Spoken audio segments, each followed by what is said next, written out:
चाहे एक तरफ से हमले हुए हैं या दूसरी तरफ से। आगा सैयद मोहसिन अब्बास साहब हमें ज्वाइन कर रहे हैं देश की राजधानी दिल्ली से इस वक्त। बहुत बहुत शुक्रिया और खुशामदीद आपको कहेंगे।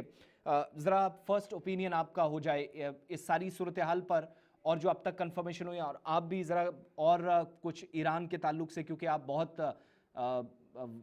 ईरान के बारे में, ईरानी सियासत के बारे में, इक़्तिदार के बारे में बहुत लिखते पढ़ते रहे हैं, बहुत गहरा तज्ज़िया आपका होता है।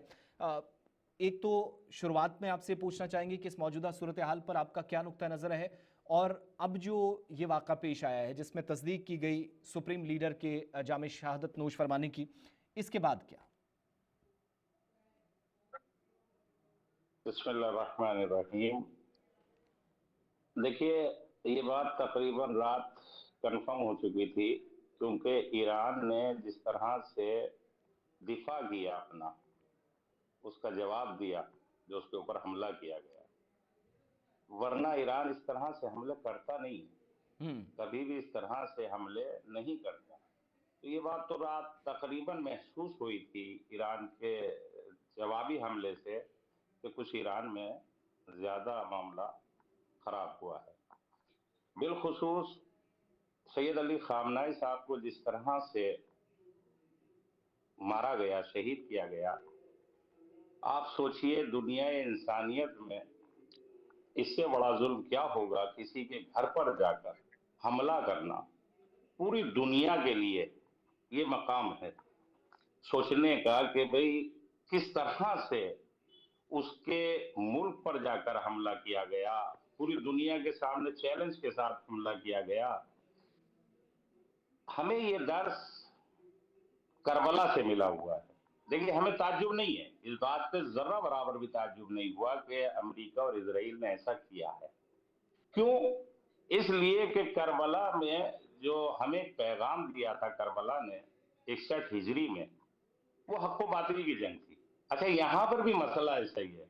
आप जरा एक बात पे सोच के जरा सा तसव्वुर करें नाजरीन, कि पूरी दुनिया अमेरिका को मान रही है। अगर ईरान नहीं मानता अमेरिका को तो ना माने, क्या फर्क पड़ता है? इसका मतलब यह है अमेरिका और इजराइल ने यह बताया कि पूरी दुनिया की वो हैसियत नहीं है जो ईरान की हैसियत है। अब गौर करिए खुद, यानी जी। ये बात बताना पूरी दुनिया को कि ईरान हमारी बैत करे, हमारी बात माने, हमारे सामने तस्लीम कर ले हमें। ईरान ने कहा कि हम झुकेंगे नहीं। रहबर मौजम ने यही पैगाम दिया। ठीक है, मरना तो हर इंसान को है, हर इंसान को मौत आ सकती है। ये मौत तो कोई बड़ी चीज नहीं है, आदमी को आदमी तौर से बिस्तर पे भी मौत आ जाती है, किस तरह से मौत आ जाती है, ठीक है। लेकिन हम झुक के नहीं मरेंगे, जिल्लत के साथ जिंदगी नहीं गुजारेंगे, हाँ इज्जत के साथ रहेंगे, नहीं झुकेंगे। और यही लफ्ज आखिर टाइम तक उन्होंने कहा कि हम नहीं झुकेंगे। और इंशाल्लाह एक बात कही जो रहबर मौजम ने कहा, वो गौर का मकाम है कि कामयाबी करीब है। देखिए, जब किसी की बर्बादी आती है तो उस तरह के हमले करने लगता है। इस तरह की बहुत सी मिसालें हैं, आप भी जानते हैं। मुल्क ईरान के ऊपर हमला हुआ है, पूरी दुनिया के लिए सोचने का मकाम है। ईरान ने जाके हमला नहीं किया, ईरान के ऊपर हमला किया गया। पूरी दुनिया देख रही है, पूरी दुनिया। क्या खता है ईरान की? भाई, परमाणु बम आपके पास है तो अच्छा है। ईरान अगर उसको कहे, जबकि मना कर रहा है ईरान कि हम नहीं बनाएंगे, हराम है, नहीं बनाएंगे, लेकिन फिर भी कहा जा रहा तुम बनाओगे, तुम बनाओगे, तुम बनाओगे। जरा गौर करिए आप, क्या जुल्म है दुनिया के साथ, अच्छा, मैं एक चीज़ क्या और भी खिलवाड़ है दुनिया आपके के तजुर्बे साथ। से समझना चाहूँगा। जी अब यहाँ तक तो हालात पहुँचे, अभी आईआरजीसी लड़ जी रही है, एक ये भी कह सकते हैं कि जी जी ईरान की आवाम अभी सड़कों पर है जो खुद अपने दिफा के लिए निकली है, और पहले दिन से हम देख रहे थे कि वो इस लड़ाई का बाकायदा हिस्सा थे, डायरेक्टली पार्ट इसका बने। इस सारी सूरत हाल में अब जी। ईरान का, मशरक़ वस्ता का और दीगर ममालिक का आपको क्या मुस्तकबिल नज़र आता है? जितना आसान इस ऑपरेशन को बनाने की कोशिश वेस्टर्न वर्ल्ड की तरफ से हुई कि जैसा वेनेजुएला में हुआ उसी तर्ज पर यह किया जाएगा और रातों रात चीज़ें ठीक कर दी जाएंगी, क्या उतना आसान है कि आप सुप्रीम लीडर के इस शहादत के बाद आप फौरन से कंट्रोल भी संभाल लें, या अभी असली चैलेंज बाकी है, देखिए, कुछ और हम इसमें आगे देखें? नहीं नहीं नहीं, लोग उसको दूसरे नजरिए से देख रहे हैं। जो दुनिया की पॉलिसी है वो उस नजरिए से देख रहे हैं ईरान के अंदर। कहीं ऐसा ना हो कि पूरी दुनिया में मामला बिगड़ जाए। आप कह रहे हैं ईरान के मामला को, तो अलग चीज है। ईरान में तो हालात जो भी होंगे होंगे अब, क्योंकि रहबर का मसला आ गया उनके। अच्छा, ये मसला ईरान का नहीं है।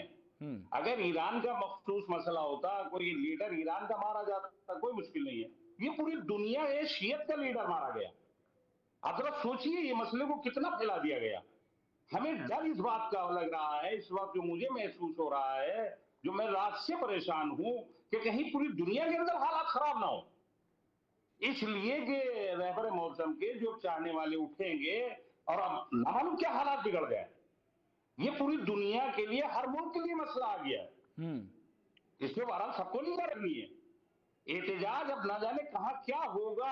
अब आप ये बातें मैं आपको इसलिए बोल रहा हूं चैनल के ऊपर कि हालात बहुत अच्छे नहीं दिखाई दे रहे। इसलिए कि जो लोगों का मजहबी मामला जुड़ा हुआ है, वो लीडर नहीं थे। एक मुल्क के जैसे सियासी लीडर होते हैं, वो पूरी दुनिया के लिए रहनुमा थे, आइडियल थे। एक मासूम जिसे कहते हैं हमारे यहाँ पे, कि जो बाल के बराबर भी खता नहीं कर सकता, सैयद अली खामनाई को आपने आज तक इतनी जिंदगी में, 85 साल की जिंदगी में कोई लांछन लगा उनके ऊपर? बताइए। पूरी जिंदगी उनकी बेदाग है, और फिर एक कौम के वो रहनुमा है जिसको मारा जा रहा है। कि कौन सा तरीका निकल आया कि रहनुमाओं को मारा जाएगा? यानी इसका मतलब पूरी शियत को टारगेट कर दिया गया। क्या हो सकता, कुछ समझ में नहीं आ रहा। कब कहां क्या हालात बिगड़ गए।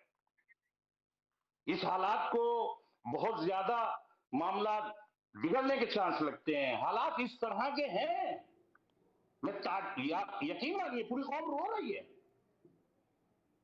पूरी कौम रो रही है आज। पूरी शियत रो रही है कि जिस तरह का जुल्म किया गया। अच्छा, अब इसमें आप खुद इन सोचिए इन कि इन सारे जी हालात के बीच, अब मैं आपसे, चूंकि आप खुद ईरान के बारे में जी पढ़ते और लिखते रहे हैं, मैं एक चीज़ और भी जानना चाहूँगा। ये कहानी सिर्फ ईरान तक नहीं थी। वो जो आहिस्ता आहिस्ता हम देख रहे थे मिडिल ईस्ट के अंदर, अमेरिकन कंट्रोल करने की कोशिशें कर रहे थे, चाहे इस्तेमाल किसी का भी हुआ। अब ईरान भी क्या आहिस्ता आहिस्ता, वो जैसे हम बार बार कहते थे कि बाकी ममालिक की तरह अक़वाम मगरिब के हाथ में जाना शुरू होगा?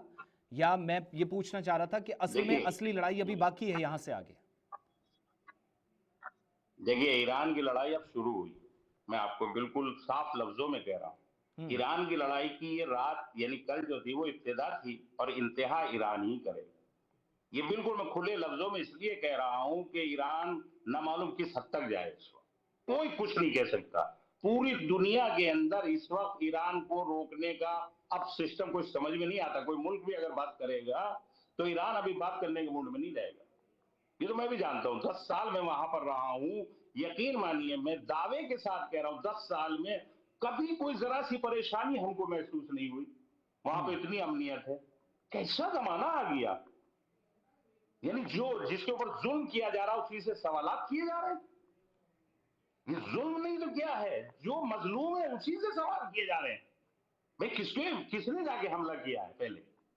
दूसरी बात, रही बात दूसरे मुल्कों पर ईरान ने हमला किया है, उसके दूसरे जो बेसेस हैं अमेरिका के, उस पर हमला किया है। वो तो कह रखा था पहले से कि अगर हमारे साथ कुछ हुआ तो हम उनके ऊपर हमला करेंगे। तो इसका मतलब यह है कि जितने भी दूसरे ममालिक है, खित्ते के ममालिक हैं, भाई इन्होंने उनको लाके बिठाया हुआ है घर के अंदर। अब वो उनको भी ना मारे तो फिर किसे मारे? आप मुझे ये बताइए कि वो अमेरिका तक तो हमला कर नहीं सकते क्योंकि 12,000 किलोमीटर है। लेकिन अब ईरान के पास बचा क्या था, किस पे हमला करे? फिर उसके बाद कहते कि साहब ये तो मुसलमानों के मुल्क पे हमला कर दिया। अब आप बताइए किसे के क्या करे ईरान? ईरान करे क्या? इस तरह से मारा जाए? भाई आपने ईरान के दुश्मन को, यानी जालिम को घर में लाके बिठा रखा है, उसके हम्म। बाद आप इस्लाम का कलमा पढ़ रहे हैं। कि आप सोचिए, देखिए कितना बड़ा मसला है। जो बैठे हुए हैं उसके घर में, वो क्यों बैठे हुए हैं बताइए? अमेरिका ने आके हमला कर दिया, इसराइल ने आके हमला कर दिया, पूरी दुनिया को उससे सवाल नहीं कर रही कि उसने क्यों हमला किया है। अमेरिका के पास परमाणु बम नहीं है, घातक हथियार नहीं है। ईरान तो मना कर रहा है कि मेरे पास नहीं है, आगे चेक कर लो, देख लो, सब कुछ है। क्या हमें हक जीने का नहीं है? क्या ईरान को हक जीने का नहीं है दुनिया में?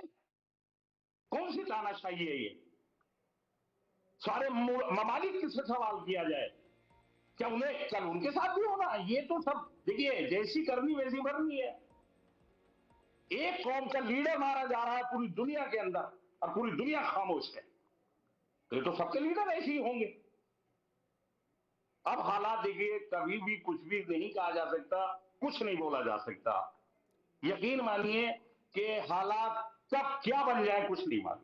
और बहुत ये कोई एक मुल्क का मसला नहीं है, अभी पूरी दुनिया से जुड़ गया मसला। उनको रहबर को नहीं टच करना चाहिए था। ठीक ठीक है। है, आप लड़िए। रहबर किस सियासी एतबार से क्या है बताइए, सरकारी एतबार से क्या है वो वहां? बहुत बहुत पता नहीं शुक्रिया। किस तरह की जब वो ठीक आम है। आदमी। आगा सैयद मोहसिन साहब, आप दिल्ली से हमारे साथ मॉर्निंग शो का हिस्सा बने, बहुत बहुत शुक्रिया, धन्यवाद हमारे साथ ज्वाइन करने के लिए। और आयतुल्ला अली खामनेई की मौत के बाद अमेरिका की तरफ से, इजराइल की तरफ से दोबारा कार्रवाइयां की गई हैं और उनकी मौत के बाद खबर